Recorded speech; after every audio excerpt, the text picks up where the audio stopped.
La inflación en México cierra en el 2024 en un nivel del 4.21%, número por debajo del observado en el 2023. Muy buenas a todos, compañeros inversionistas. El día de hoy vamos a platicar acerca de los datos inflacionarios en el mes de diciembre. Específicamente vamos a analizar la inflación mes a mes, la anual, y vamos a platicar de qué nos depara para el 2025 y qué podemos esperar de las tasas de interés. Bueno, lo primero que hay que ver es la inflación mensual, no mes a mes, que siempre les digo que es la más importante porque nos da una vista al presente, si lo quieres ver así, y no tanto de lo que ha pasado en el último año. Ahora, la inflación mes a mes en el mes de diciembre fue el 0.38%, que es un número comparado con todo el año que podemos decir como más o menos a la mitad. Pero si tomamos en cuenta que diciembre tradicionalmente es un mes donde suele haber más inflación, pues es algo bastante bueno, ¿no? Entonces, vemos como de hecho en diciembre de 2023 la inflación mes a mes fue de 0.71%, casi el doble de lo que observamos en este mes, ¿no? Entonces creo que estos números son bastante buenos. Y si nos vamos a la inflación anual, es decir, cuánto cerramos en el 2024, como ya platicamos, cerramos en un 4.21%, número por debajo del observado en el 2023, que cerramos con un 4.66%. Ahora, si bien estamos yendo por un buen camino, hay que entender que la política de Banxico busca mantener la inflación en un 3 más menos 1%, es decir, en un rango del 2 al 4%, por lo cual todavía estamos por encima de ese nivel y de hecho en todo lo que va del año no hemos podido regresar a una inflación menor al 4%, que es lo que quiere Banxico y lo que se espera obtener, ¿no? Entonces, bastante interesante que en junio a agosto hubo un periodo donde la inflación tendió a subir bastantito, de hecho rebasó el 5%, pero luego se volvió a acomodar y volvió a mantenerse al nivel básicamente promedio que hemos observado, ¿no? De un 4.2, 4.3% en lo que va del 2024. Ahora, ¿qué nos espera para el 2025? Pues el 2025 promete ser el año donde por fin esta inflación va a llegar a los niveles observados, ¿no? Por debajo, esperemos, del 4%, muy probablemente en un 3% si las cosas salen bien, ¿no? Ahora, ¿cuáles son los principales retos o desafíos que tenemos? Bueno, el principal es el ambiente geopolítico, ¿no? Si llega a haber algún tipo de guerra económica, obviamente, otra vez con Estados Unidos, ya sea contra México, contra China o contra quien fuese, esto puede provocar una inflación más alarmante, ¿no? También tenemos el aspecto de la guerra entre Rusia y Ucrania, todavía no sabemos qué va a pasar, la guerra en el Medio Oriente. Entonces, hay bastantes factores que pueden jugar en, pues sí, en contra de esto y hacer que la inflación suba, sobre todo en el tema del petróleo, ¿no? Entonces, bastante interesante, vamos a ver qué es lo que pasa.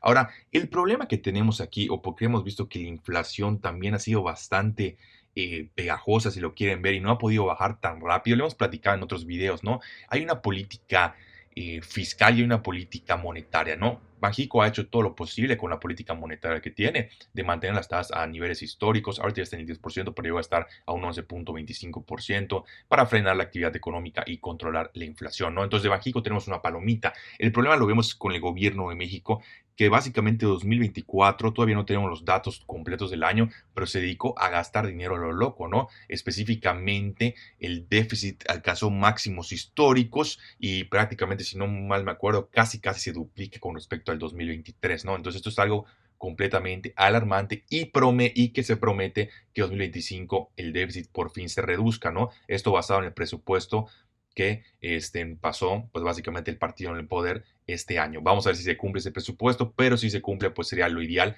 porque creo que es ya bastante importante empezar a controlar ese déficit para que no se vaya a salir de control el tema de la deuda y se genere una espiral de deuda que luego es un problema salir de ella, ¿no? Entonces, hasta ahorita parece que las cosas están bien, insisto, todo depende de que se cumpla ese presupuesto que se hizo para el 2025, ¿no? Si el déficit se empieza a reducir, sería algo genial, sobre todo para la inflación, porque ya vamos a tener ahora sí la política fiscal y la política monetaria trabajando en conjunto para poder tener inflaciones hasta mucho más bajas, ¿no? Lo que pasó en este año fue exactamente lo platicamos, ¿no? O sea, un año distinguido por una política monetaria muy fuerte para controlar la inflación, por una política fiscal que parecía que estaba jalando el otro lado, ¿no? Entonces, por eso la inflación, en mi opinión, no bajó a los niveles que se esperaba, ¿no? Regresar a un 2, 3, no, bueno, a lo mejor no un 2, pero es un 3%, hubiese sido una realidad si la política fiscal hubiera dado también su empujoncito por allá, ¿no? Pero en general vemos que la cosa va bastante bien, una inflación un poco más estable. Obviamente el problema con la inflación que dicen, sí, ya bajó la inflación, sí, gallo, pero no es deflación, ¿no? ¿Y qué pasa? ¿A qué me refiero con esto?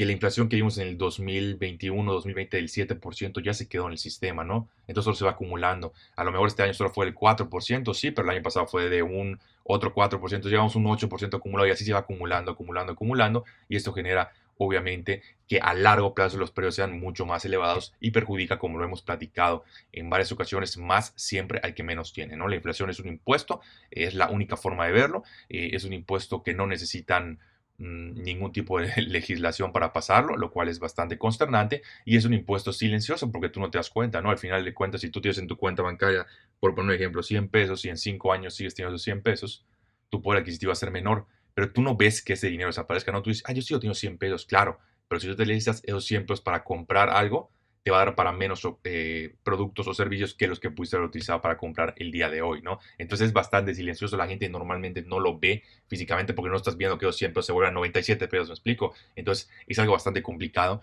y es algo que en general todos los gobiernos del mundo lo utilizan porque es una manera que tienen de cobrar un impuesto, como volvemos a decir, silencioso, ¿no? Específicamente uno de los problemas también más importantes con el tema de la inflación que tiene el gobierno mexicano es que ellos adaptan, si lo quieres ver, o adecúan sus tarifas o sus impuestos con respecto a la inflación, ¿no? Entonces vamos a ver el ejemplo del IEPS de la gasolina, que ha sido un tema muy sonado, ¿no? Ellos dicen, bueno, ¿sabes qué? Como una inflación del 4%, pues vamos a subir un 4% el IEPS, ¿no? Entonces, pero ese 4% que están subiendo, al fin y al cabo va a ser la inflación, ya sabes, del próximo año, porque están subiendo, entonces se vuelve como un no sé si la palabra correcta es, sí se vuelve un fenómeno muy pegajoso, porque toman la inflación del año pasado para generar la inflación del próximo año.